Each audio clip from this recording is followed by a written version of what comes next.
Hi, my name is Serena Dollywall, and this is my capstone presentation for English 127 with Professor Beals. My topic is animal testing and in science and medicine and finding a middle ground between the two sides of this debate. Animal testing is essentially experimenting on animals for human gain. In the case of science, scientists test on animals to potentially find cures, treatments, and medications for human diseases and illnesses. It has been used for centuries and can be dated back to 384 BC, where Greek physicians and scientists used animals as a way to understand how the human body works and how to advance surgical procedures. Animal testing has been a fundamental source of gaining information and is continued to be utilized in science and medicine today. For quite some time now, there has been a debate going on between people either being against animal testing or for animal testing. People against say that we should ban testing completely, and people who are for animal testing say that we can't ban animal testing.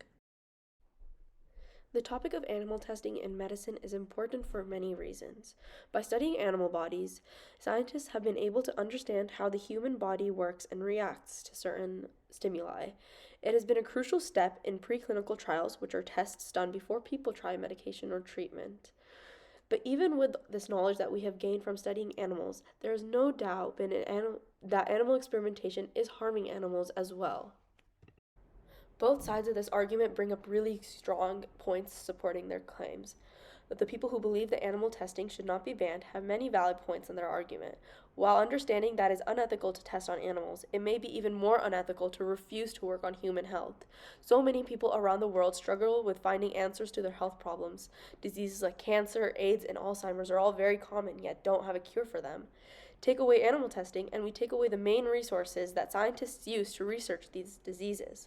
Influenza, also known as the flu, MMR, HPV, hepatitis B, and COVID vaccines are all examples of vaccines that have been tested on animals, and without prior trials, it would have taken much longer to find accurate vaccines that could have helped people fight off infection rather than getting it and facing the possibility of death. So the supporting side also brings up that in vitro or 2D or glass models have also been proven to be inaccurate at times. In medicine, we need to know how a drug's mechanism of action is in order to understand if a drug is useful or harmful in many ways. Human and animal models have been proven to show more accuracy in terms of how a drug may affect other body systems, and not just how it affects the targeted organ or targeted cell cluster. An example of this is chemotherapy. Chemotherapy is originally given to target cancer cells, and those are fast replicating cells, so it targets generally like fast replicating cells like hair cells and cancer cells. But it also has negative effects on the immune system. And that is why in vivo, which are 3D models, like human models and animal models, are so important in researching. There's also a point that new development of more accurate 2D models is a very slow process.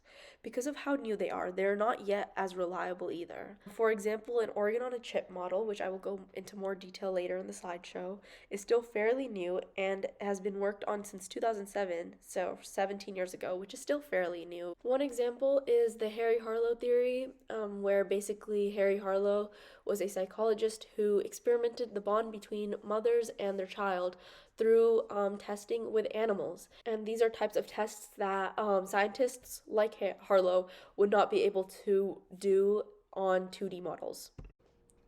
People against animal testing bring up many strong points as well, one of them being ethics. Animals, like people, feel pain as well and suffer because of these tests and experiments. Each year, 110 million animals die because of animal testing in the US alone.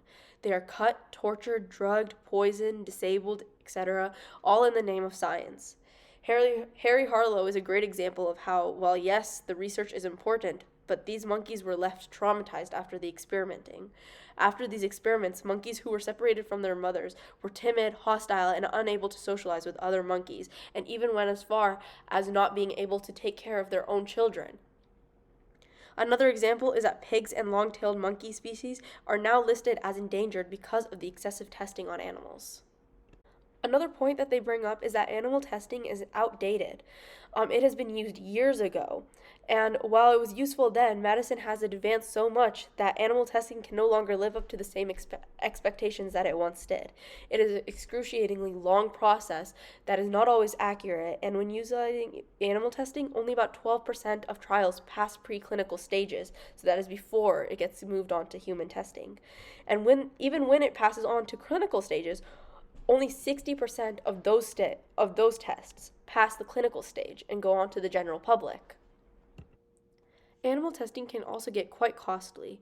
Just by looking at the chart, you can see that there is thousands of dollars of difference in the vitro versus vivo testing. There also have been new approaches to 2D models, specifically speaking about organ chip models, or also known as organ on a chip. Um, Organ on a chip model is a fairly new model that has been developed, is in the developing process at Harvard University currently. It mimics human organs by using organ cells to treat specific pathogens and bacteria. So they've already created multiple models, including kidneys, brain, lungs, reproductive organs, and the lymphatic organs. Now, both sides have valid arguments and they both have a shared goal to improve human health and safety. But we have to acknowledge that this is not a black and white argument, and animal testing cannot just be banned overnight. We need to start prioritizing research dedicated to replacing animal testing. I've gone over organ chips, which can replace a huge chunk of animal testing over in the next decade, but there are other plays that we can do as well. That means increasing funds and grants for these researchers. We are able to donate to these organizations, and there's already organizations working towards it like PETA.